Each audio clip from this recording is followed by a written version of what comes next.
ইতিমধ্যে আপনারা শুনতে পাচ্ছেন আমাদের বিদ্যুৎ প্রতিমন্ত্রী তিনি বক্তব্য দিয়েছেন মসজিদ মন্দির সহ যে সমস্ত ইবাদতগুলো রয়েছে সেখানে এসিগুলোকে যেন সাশ্রয়ীভাবে চালানো হয়।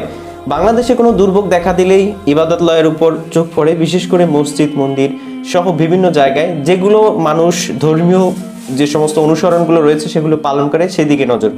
শুধু এটাই নয়, বরং বাংলাদেশকে লোডশেডিং বাঁচানোর উদ্দেশ্যেই এই কাজগুলো করা হচ্ছে, এটা আমরা খুবই স্বাভাবিকভাবে মেনে নিচ্ছি। কিন্তু কেনই বা মসজিদ এবং মন্দিরের দিকে সর্বপ্রথম আঙ্গুল তুলবে, সেটাই হচ্ছে বাংলাদেশের সাধারণ মানুষের প্রশ্ন। তাই তো আমাদের কাতারে রয়েছেন বিপি নুরের দল, গণ অধিকার পরিষদের যে সমস্ত নেতাকর্মীরা রয়েছে তারা কোনোভাবেই মেনে নিতে পারে না। তাই তো তারা সাথে সাথে বিষয়টার প্রতিবাদ জানিয়েছে এবং আমাদের বিদ্যুৎ প্রতিমন্ত্রী তিনি যে বক্তব্যটি দিয়েছেন সে বক্তব্যটি সত্যি আপনাদের শোনা অত্যন্ত প্রয়োজন। চলুন তার বক্তব্যটুকু একটু শুনে আসি, এরপরে সাধারণ মানুষ এই বিষয়টা নিয়ে কি অভিমত পেশ করেছেন এবং আপনি আসলে কোন দলে সেটাও কিন্তু কমেন্ট সেকশনে জানাবেন। আর এখানে যারা বক্তব্য রেখেছেন সেই বক্তব্যের সাথে আপনার বক্তব্য কোন দিক মিল আছে কিনা সেটাও কিন্তু অবশ্যই শুনে জানাবেন। তো চলুন আসলে বিদ্যুৎ প্রতিমন্ত্রী তিনি যে বক্তব্যটি দিয়েছিলেন চলুন সেটা একটু শুনে আসি। সোশ্যাল মিডিয়াতে অনেক জায়গায় বলা হচ্ছে যে মসজিদের বিদ্যুৎ বন্ধ করে দিতে বলা হয়েছে, এটা ব্যাপক আকারে ছড়িয়ে গেছে। রিপোর্টার হিসেবে আমাদের অনেকে এই প্রশ্নটা করেছি, সোশ্যাল মিডিয়া কে কি বললো সেটা কথা দিয়ে শুনে তো আর সিদ্ধান্ত নেওয়া যায়। আমরা সিদ্ধান্ত নিচ্ছি এবং যেভাবে আমরা বলছি, আমি আবারও বলি স্পষ্ট করে, উপাসনালয় মসজিদ, উপাসনালয় মসজিদ মন্দির গির্জা সকল জায়গাতে তারা যেমন সাশ্রয়ী ভাবে বিদ্যুৎটা ব্যবহার করে। কারণ আমরা জানি প্রচুর পরিমাণে এসি লাগানো হয়েছে, নামাজের সময়টুকু খুব মিতব্যয়ী হয়ে যদি এই গরমের সময় এসিটা চালান বা যেটি করেন, তার পরবর্তীকালে যেন সময় মতো তারা এসিটা পাবেন। আমার সাজেশনটা এইটাই থাকবে, আমরা এইভাবেই চিন্তা ভাবনা করছি। বুঝাতে চান খুবই সুন্দরভাবে যে এখানে আমাদের কোনো দোষ নাই, শুধু মসজিদকে আমরা টার্গেট করতেছি না। খুবই কৌশলে তিনি ইবাদতলয় উল্লেখ করেছেন যাতে মসজিদ মন্দির দুটাই উল্লেখ হয়। কিন্তু আমাদের প্রশ্ন হচ্ছে, আমাদের কাছে যেমন মসজিদ প্রিয়, আমাদের হিন্দু ভাইদের কাছে তেমনি তাদের মন্দিরটাও প্রিয়। সুতরাং এই দিকেই কেন ফার্স্ট নজর উঠবে বাংলাদেশকে বাঁচানোর? আমরা কিন্তু বিদ্যুৎ সাশ্রয় অবশ্যই আমরা চাই, যদি বাংলাদেশের কোনো ক্লান্তি লগ্নে মসজিদ মন্দিরের সেই এসিগুলোকে বন্ধ করে বাংলাদেশকে উন্নতির দিকে নিয়ে যাওয়া যায় সেটা আমরা অবশ্যই গ্রহণ করবো। কিন্তু সর্বপ্রথমই কেন গার্মেন্টস ফ্যাক্টরি সহ যে সমস্ত ভিআইপিদের রুমে এসি চলে সারাক্ষণ সেগুলো অফ না করে মসজিদ এবং মন্দিরের দিকে সর্বপ্রথম নজর দেওয়া হয়, সেটা নিয়ে আমাদের আপত্তি। চলুন আসলে এই আপত্তির সাথে যে সমস্ত ব্যক্তিরা আপত্তি জানিয়েছেন, অর্থাৎ গণ অধিকার পরিষদের যে সমস্ত নেতাকর্মীরা বিষয়টার প্রতিবাদ করেছেন সেই প্রতিবাদটুকু একটু শুনে আসি। এসি বন্ধ রাখার এক গভীর ষড়যন্ত্র শুরু হয়েছে। আজকে আমরা দেখলাম প্রধানমন্ত্রীর বাসভবনে প্রধানমন্ত্রীর জ্বালানি বিষয়ক উপদেষ্টা জনাব তৌফিকি এলাহি চৌধুরী তিনি আজকে প্রেস ব্রিফিংয়ে বললেন যে বিদ্যুৎ সমস্যা সমাধানের জন্য মসজিদের এসিগুলো বন্ধ রাখতে হবে। আচ্ছা, আমার প্রশ্ন হচ্ছে যে মসজিদের এসিগুলো কেন বন্ধ রাখতে হবে বিদ্যুৎ সমস্যা সমাধানের জন্য? আমরা পরিষ্কারভাবে বলেছি যে মসজিদের এসিগুলো বন্ধ করার আগে গণভবন এবং বঙ্গভবন এসিগুলো বন্ধ করুন। কারণ দিনে 5 বার নামাজ হয় মসজিদে। সর্বসাকুল্যে আমরা যদি হিসাব করি, মসজিদে খুব বেশি হলে 2 থেকে 2.5 ঘন্টা সময় নামাজের জন্য ব্যয় হয়। এই 2 ঘন্টায় কি পরিমাণ বিদ্যুৎ সেখানে ব্যয় হয় কিংবা কনজিউম হয় যে আপনারা আজকে মসজিদের এসিগুলো বন্ধের চক্রান্ত শুরু করেছেন? এটা রীতিমতো একটা চক্রান্ত এবং গভীর ষড়যন্ত্র যে মসজিদে মানুষজন আধা ঘন্টার জন্য নামাজ পড়তে যাবে, সেই নামাজ আপনারা তাদেরকে শান্তিতে পড়তে দিতে চাচ্ছেন না।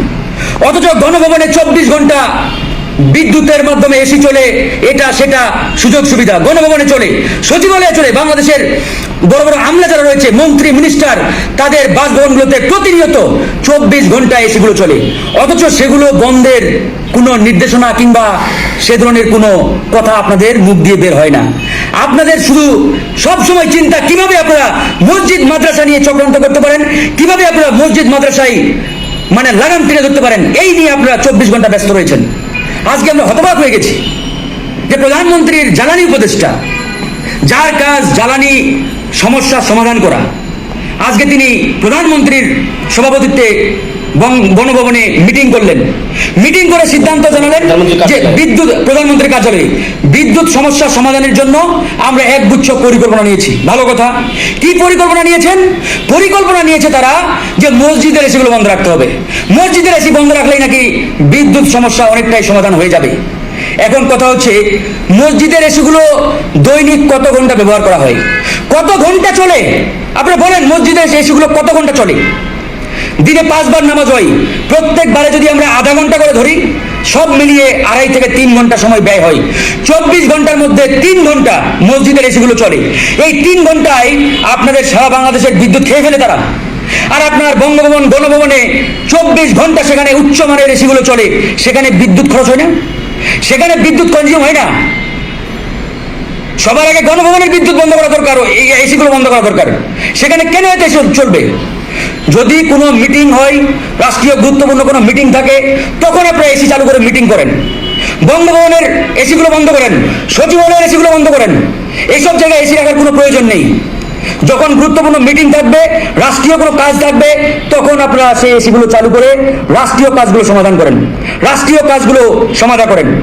জনগণ তাদের ভ্যাট ট্যাক্সের টাকা আপনাদের দেয় নাই যে আপনারা এসি রুমে বসে এসির বাতাস খাবেন, প্যারাডো গাড়িতে, পাজেরো গাড়িতে চড়ে এসির হাওয়া খেয়ে বেড়াবেন। জনগণ টাকা দেয় রাষ্ট্রের উন্নয়নের জন্য, রাষ্ট্রের মানুষের ভালো থাকার জন্য জনগণ ভ্যাট এবং ট্যাক্স দেয়।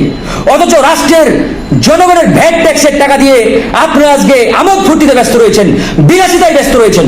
আমরা অবাক হয়ে যাই, প্রধানমন্ত্রীর বাসভবনে 24 ঘন্টা সেখানে উচ্চমানের বিদেশি এসিগুলো চলে, যেখানে অন্যান্য এসিগুলোর তুলনায় অধিক সংখ্যক বিদ্যুৎ কনজিউম হয়। বঙ্গভবনে চলে, সচিবালয়ে চলে, মন্ত্রী মিনিস্টারদের বাসভবনগুলোতে সেই বিদেশি উচ্চমানের এয়ার কন্ডিশনগুলো চলে। সেগুলোতে কি পরিমাণ বিদ্যুৎ খরচ হয় কল্পনা করেছেন আপনারা? আপনাদের হিসাব আছে? জনগণ এসব জানে না। এই জন্য জনগণকে জানাতে হবে মসজিদে কি পরিমাণ খরচ হয়। যত সামান্য খরচ হয় সেটাও তো পরিপূর্ণভাবে জনগণের মাধ্যমে টাকা দেওয়া হয়, বিদ্যুতের বিল দেওয়া হয়। আজকে আমরা অবাক হয়ে যাই। এই সরকার মসজিদ মাদ্রাসা নিয়ে দীর্ঘদিন ধরে চক্রান্ত করে আসছে। মসজিদ মাদ্রাসাগুলো বন্ধের পায়তারা অনেক আগে থেকে শুরু হয়েছে। পার্শ্ববর্তী দেশের প্রেসক্রিপশনে কিভাবে আমাদের দেশের মাদ্রাসাগুলো বন্ধ করা যায়, মসজিদগুলো বন্ধ রাখা যায়, কিভাবে দেশের আলেম সমাজকে ঘায়েল করা যায়, তা নিয়ে তারা সদা তৎপর রয়েছে। প্রতিবাদগুলো আসলে আপনার প্রতিবাদ কিনা সেটা কমেন্ট সেকশনে জানিয়ে যাবেন। আর আপনার নিজস্ব কোনো মতামত আছে কিনা এই বিষয়টা নিয়ে সেটা অবশ্যই কমেন্ট সেকশনে জানিয়ে যাবেন। ভালো থাকবেন সবাই। আসসালামু আলাইকুম রহমতুল্লাহ।